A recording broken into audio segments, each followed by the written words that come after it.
असीमपुर गांव में रमेश नाम का एक गरीब किसान अपनी पत्नी अवंतिका के साथ रहता था, जो बड़ा मेहनती था। लेकिन कड़ी मेहनत के बाद भी उसके दिन बस गरीबी में गुजर ही रहे थे। लेकिन फिर भी रमेश जितना बन पाता सबकी मदद करता।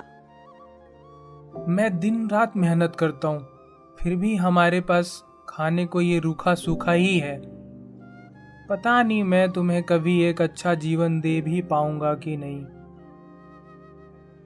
अरे ऐसा क्यों कह रहे हैं आप बस अपना काम ईमानदारी और मेहनत से करिए। देखना भगवान एक दिन इसी ईमानदारी का फल भी हमें जरूर देगा। पता नहीं अवंतिका वो दिन भी कभी आएगा। आप निराश न हो, आपने कभी किसी का बुरा नहीं किया, और तो और आपने हर स्थिति में लोगों की मदद की है। ऐसे में भगवान भी आपकी मदद जरूर करेगा। वो कहते हैं ना, अच्छे वक्त को आने में भी वक्त लगता है, बस यही समझ लीजिए। अच्छा ठीक है, मैं खेत पर जमीन जोतने जा रहा हूँ और हाँ, आज दिन भर वहीं रहूंगा। काम ज्यादा है तो घर शाम देर तक ही लौटूंगा। तुम अपना ध्यान रखना और समय पर खाना खा लेना। अच्छा ठीक है, लेकिन आप खाना तो खा लीजिए। नहीं, अगर खाना खाने बैठा तो देर हो जाएगी, मैं वहीं कुछ खा लूंगा। रमेश जानता था कि घर में थोड़ा ही राशन बचा है। ऐसे में अगर वो खाना भी वो खा लेता तो अवंतिका के लिए कुछ ना बचता। इसीलिए वो बिना खाए खेत जोतने के लिए निकल जाता। रमेश खेतों की तरफ जा ही रहा होता है कि तभी उसका छोटा भाई राजू उससे पीछे से आवाज लगाता है।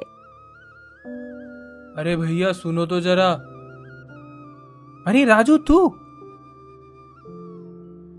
भैया वो माँ की तबीयत थोड़ी खराब है, तो मैं उन्हें शहर के डॉक्टर के पास ले जा रहा हूँ। क्या हुआ माँ को? कुछ नहीं भैया, बस वही पुरानी बीमारी, पैरों का दर्द। अच्छा सुनिए ना, वो आज अगर आप मेरी जमीन की जुताई कर देंगे तो बड़ी मेहरबानी होगी।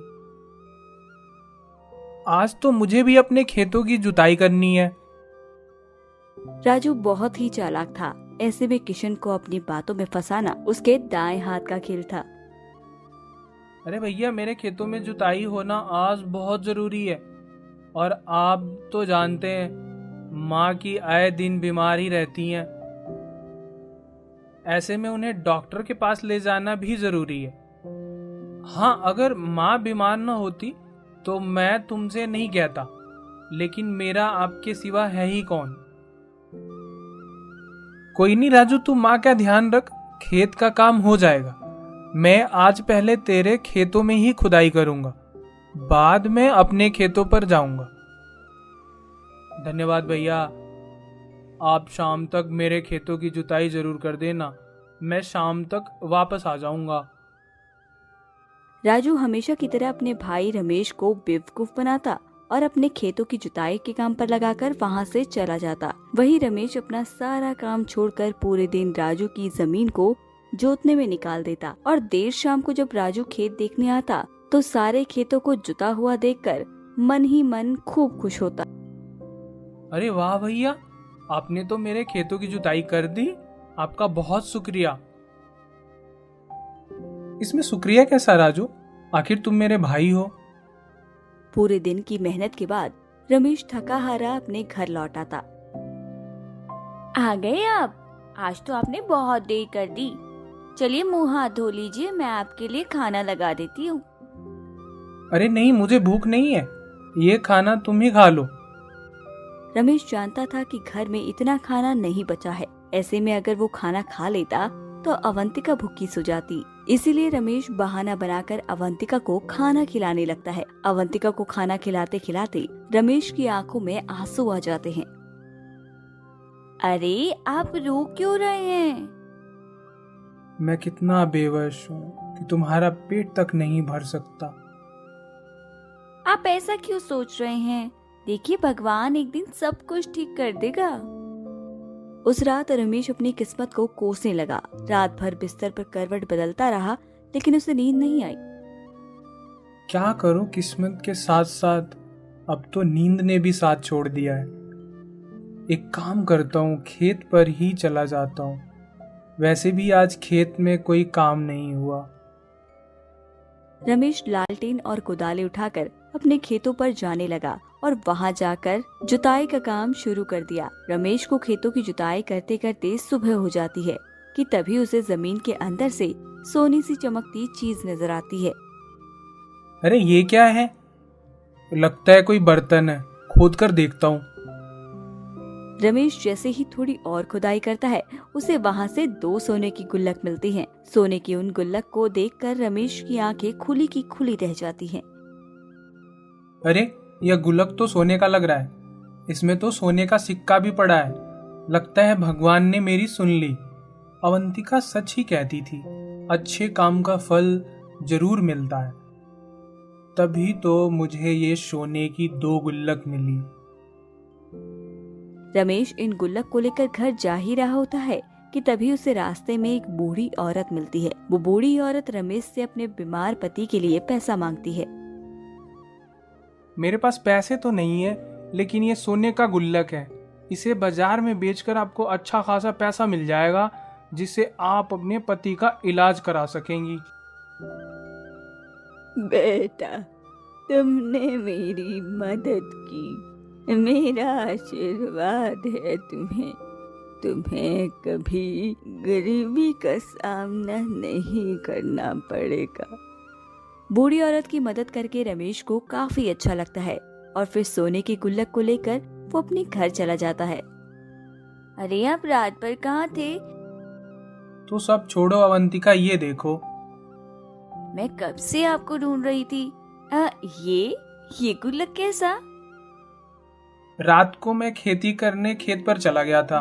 वहां जुताई करते समय यह सोने का गुल्लक मिला है, और तो और इसमें एक सोने का सिक्का भी मिला है। देखा ना, मैं ना कहती थी कि एक दिन भगवान हमारी जरूर सुनेगा। देर ही सही, लेकिन भगवान ने आज आपकी मेहनत का फल आपको दे ही दिया। रमेश और अवंतिका सोने की इस गुल्लक को पाकर बहुत खुश थे। उन्होंने गुल्लक में रखे सोने के सिक्के को बेचकर अपने खाने पीने का सारा सामान खरीदा और रात को भरपेट खाना भी खाया। अगली सुबह जब रमेश उस गुल्लक को देखने लगा तो उसने देखा कि उसमें एक और सोने का सिक्का रखा था। अरे अवंतिका, देखो ना, इसमें तो केवल एक ही सोने का सिक्का था, जिसे बेचकर ही मैं कल घर का राशन लाया हूँ। फिर इसमें एक और सोने का सिक्का कहाँ से कैसे आ गया? कहीं ये कोई जादुई गुल्लक तो नहीं जिसमें रोज सोने का सिक्का आता है? जो भी हो अवंतिका, लेकिन अब मुझे लगता है कि हमारी परेशानी और गरीबी के दिन दूर हो गए हैं। इस तरह हर रोज उस गुल्लक से एक नए सोने का सिक्का रमेश को मिलता, जिसे बेचकर वो अपना गुजर बसर करने लगा। अब उन दोनों की जिंदगी बहुत आराम से कट रही थी। ऐसे में वो हर जरूरतमंद इंसान की मदद भी करता। रमेश के घर इस तरह पैसा आते देख राजू सोच में पड़ जाता है कि आखिरकार इनके पास इतना पैसा कहाँ से आ गया। यही जानने के लिए एक दिन राजू रमेश के घर आता है। अरे भाई, कैसे हो? काफी दिनों से तुमसे मुलाकात नहीं हुई थी, तो मैंने सोचा कि तुम्हारे घर ही आ जाता हूँ। वैसे अपने मकान की मरम्मत तो तुमने बहुत अच्छे से करवाई है, और घर में खूब सारा सामान भी दिख रहा है। कोई लॉटरी वॉटरी लगी है क्या? हाँ, कुछ ऐसा ही समझ लो। भगवान ने हमारी मदद कुछ ऐसे ही की है। अच्छा, वह कैसे? जरा मुझे भी तो बताओ। मैं एक रात अपने खेतों की जुताई कर रहा था। वहां मुझे एक जादुई सोने का गुल्लक मिला, जिसमें रोजाना मुझे एक सिक्का मिलता है। जादुई गुल्लक के बारे में सुन राजू के होश उड़ जाते हैं, जिसके बाद उसके मन में उस गुल्लक को पाने का लालच आ जाता है। मौका देखकर वो एक दिन रमेश के घर में उस गुल्लक को चोरी करने पहुंचता है। रमेश का वो जादुई गुल्लक मंदिर के पास ही रखा था। अरे, यही वो जादुई गुल्लक है जो हर रोज एक सोने का सिक्का उगलता है। पर ये इसकी जगह नहीं है। इसे तो मेरे पास होना चाहिए। लेकिन कोई नहीं, अब इसे मैं अपने घर ले जाऊंगा और हर रोज इसमें से एक सोने का सिक्का मिलेगा। राजू ने जैसे ही उस गुल्लक को उठाने के लिए हाथ लगाया तो वो गुल्लक मिट्टी का हो गया। राजू समझ ही नहीं पाता कि उसके साथ हुआ क्या। राजू गुल्लक को फिर से नीचे रखता तो वो सोने का हो जाता और फिर से हाथ लगाता तो वो मिट्टी का बन जाता। जब बहुत देर तक ऐसा होता रहा तब राजू को ये एहसास हो गया कि ये गुल्लक भाई को भगवान ने उसकी ईमानदारी के लिए दिया है, इसीलिए वो जादू भी सिर्फ उसी के लिए है। तो मित्रों, हम सभी को अपने जीवन में नेकी और सच्चाई से जीवन जीना चाहिए। अगर हम मेहनत और ईमानदारी से काम करेंगे तो भगवान भी हमारी मदद जरूर करेगा।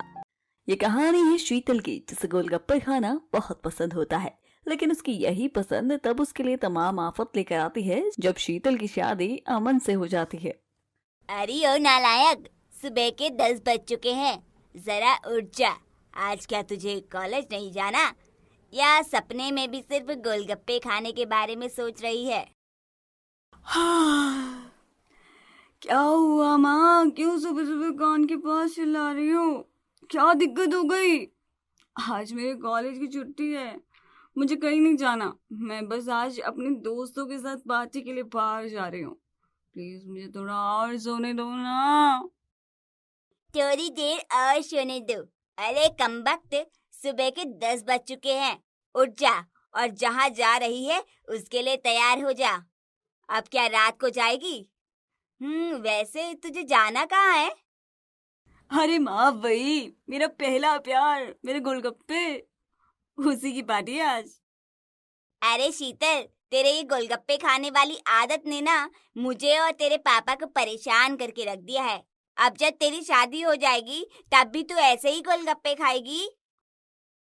हाँ माँ, हाँ बिल्कुल, मुझे मेरे गोलगप्पों से तो कोई जुदा नहीं कर सकता। शीतल और उसकी माँ में इस तरह की बहस हमेशा से ही चलती रहती है, लेकिन शीतल के सर पर जू तक नहीं रेंगती और वो हमेशा की तरह मुंह बनाकर वहाँ से निकल जाती है। अच्छा माँ, मैं तो जा रही हूँ अपनी दोस्तों के साथ पार्टी करने। चल ठीक है, चली जा, पर शाम को टाइम पर लौटाना, नहीं तो अगले दिन कहीं नहीं जाने दूंगी। फिर खाते रहिए गोलगप्पे। हाँ हाँ ठीक है माँ, बाय। शीतल घर से निकलकर अपने दोस्तों से मिलती है, दोस्तों के साथ खूब सारी मस्ती करती है और बहुत सारे गोलगप्पे भी खाती है। लेकिन शीतल को इतने सारे गोलगप्पे खिलाकर अब गोलगप्पे वाले भैया भी परेशान हो चुके हैं। अरे मैडम, पेट हो कि कुआं, रुक ही नहीं रही हो। अरे भैया, आपको क्या दिक्कत हो रही है? आप खिलाओ ना। मैडम, आपने कुछ छोड़ा हो तो खिलाऊंगा ना। क्या गोलगप्पे खत्म हो गए? अभी तो मुझे और गोलगप्पे खाने थे। बस करना यार शीतल, कितने गोलगप्पे खाएगी? पेट खराब हो जाएगा तेरा। नहीं यार, मुझे अभी गोलगप्पे खाने का मन है। चलो ना किसी और दुकान पर चलते हैं। बिल्कुल नहीं। हाँ यार, हम सब काफी थक गए हैं, लेकिन तेरा मुंह है कि रुकता ही नहीं। अब हम घर जा रहे हैं, तुझे भी हमारे साथ चलना है तो चल, वरना यहाँ बैठकर खाती रहे गोलगप्पे। अच्छा ठीक है, चलती हूँ। शीतल के गोलगप्पे खाने का बिल पूरा 1000 रुपए आता है। शीतल बिल चुकाती है और अपने दोस्तों के साथ घर की ओर निकल जाती है। घर पहुंचते ही शीतल की माँ उसके पिता से शीतल की शादी कराने पर जोर डालती है।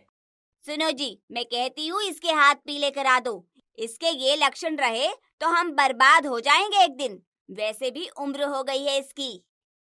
अरे हाँ भाग्यवान, हमारी बेटी के लिए एक बहुत अच्छा रिश्ता आया है।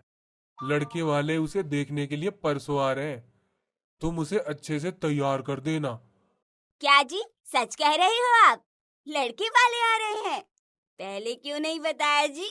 इतनी सारी तैयारियां करनी होती है, फिर इसे भी तो तैयार करना पड़ेगा। वैसे लड़के वालों को आपने इसके गोलगप्पे खाने वाली आदत के बारे में तो बता दिया ना? अरे क्या माँ? हाँ हाँ, मैंने सब बता दिया। तुम टेंशन मत लो, बस तुम परसों की तैयारी शुरू कर दो ताकि वो हमारी बेटी को पसंद करके ही जाए।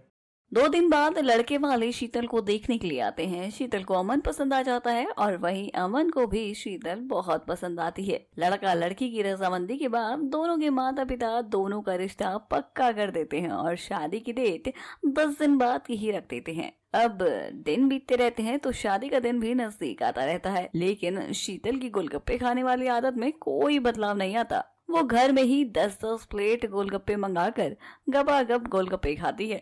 अरे अरे अरे अरे, बेटा अब तो सुधर जा, तेरी शादी होने वाली है। अगर तू रोज 10-10 प्लेट गोलगप्पे खाएगी तो कैसे चलेगा? अरे माँ, आप फिर से शुरू हो गई। प्लीज हाँ, अब मुझे परेशान मत करो। कुछ ही दिन तो रह गए, फिर ससुराल में खाऊंगी गोलगप्पे। हाँ हाँ बेटा, मैं भी देखूंगी वहाँ जाकर कितने गोलगप्पे खाती है तू। ऐसा करते करते ये दिन भी निकल जाते हैं और शीतल की शादी का दिन आ जाता है, जहाँ शीतल का गोलगप्पों के लिए प्यार एक बार फिर से देखने को मिलता है। शीतल अपनी शादी में गोलगप्पों की माला के साथ साथ गोलगप्पे का मुकुट पहनकर अमन से शादी करती है। अब शीतल का घर बदल जाता है, आसपास के लोग बदल जाते हैं, लेकिन इस शादी के बाद भी शीतल की गोलगप्पे खाने की आदत जस की तस रहती है।